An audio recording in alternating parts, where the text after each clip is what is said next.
Fatima. Ce changement donne l'impression plus que jamais que les médias vont faire les élections. Voilà. C'est-à-dire, on va voir les gros. On va voir, parce que moi quand j'entends ceux qui ont des chances d'être présidents. Oui, mais pourquoi? Enfin, plus que moi, je pense qu'en ce moment, avec le ras-le-bol de beaucoup de Français, plus que jamais, un petit candidat neuf peut avoir ses chances. En tout cas, peut créer la surprise. Ça attire ton attention. Tu regardes attentivement. J'ai envie de les entendre. Les petites candidatures. Et d'ailleurs, lorsque j'entends parler d'équité, je me dis ah oui, super l'équité. Et parce que pour moi, dans ma tête.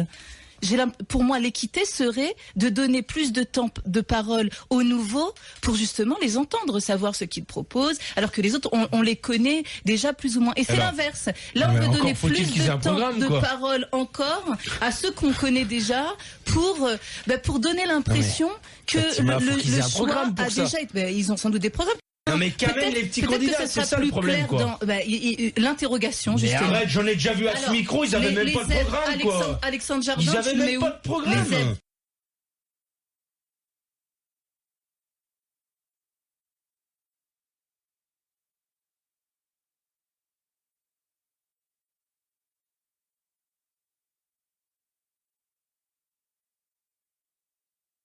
Charles, le problème, c'est que les petits candidats ne marquent pas le renouvellement. Ce sont toujours les mêmes. Regardez qui est parmi les petits candidats aujourd'hui sur la ligne de départ. Vous avez Philippe Poutou, qui a déjà été candidat. Nathalie Arthaud, je crois que c'est la 3e fois. Nicolas Dupont-Aignan, c'est la 2e fois. Mélenchon, c'est la 3e fois.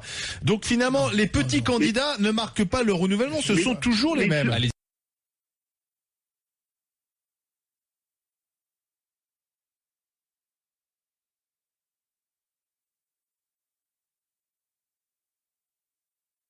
La seule question, c'est d'avoir un candidat, parce que là j'entends, pour qui on a envie de voter. Et là, les gros, on les connaît. Moi, j'ai envie, là, en ce moment, j'ai envie de découvrir quelqu'un de nouveau. J'ai envie de ça. Et je pense qu'il y a beaucoup de Français comme moi, où on a un esprit disponible. On est des électeurs disponibles. Pour adhérer à des idées, il faut les voir. Comment savoir que quelqu'un est bien si on ne le voit nulle part? Fatima, ça n'a rien à voir donc avec les règles de l'élection présidentielle, puisque tu parles finalement d'aujourd'hui. Regarde, Emmanuel Macron a réussi finalement à apparaître comme un homme nouveau dans le débat politique. Personne ne le connaissait il y a encore 2-3 ans, donc c'est possible. Donc c'est bien possible avec les règles actuelles. Sauf mais il est ministre en même temps. Oui, d'accord. Mais il a été aidé, il a été secrétaire général de l'Élysée.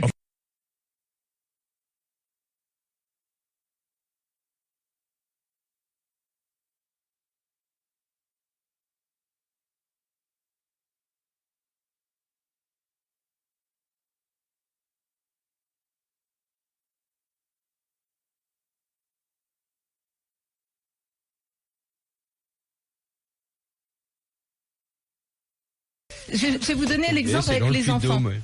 Vous savez, à 2 ans ou vers 3 ans, l'enfant dit non. On lui demande, va mettre ton manteau, il va dire non, pour le plaisir de dire non. Et il y a la petite feinte, c'est de lui donner un faux choix. De lui dire, tu préfères que je te mette ton manteau ou tu préfères le mettre tout seul?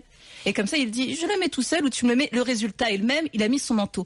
J'ai l'impression que là, avec cette loi, on nous donne de faux choix. Vous pouvez voter, c'est la démocratie. Mais bon, on va pas tout vous montrer. Fatima, comment tu expliques? On oriente la lumière sur quelques-uns. Et cette impression-là, elle est négative. Elle salit un peu notre belle démocratie.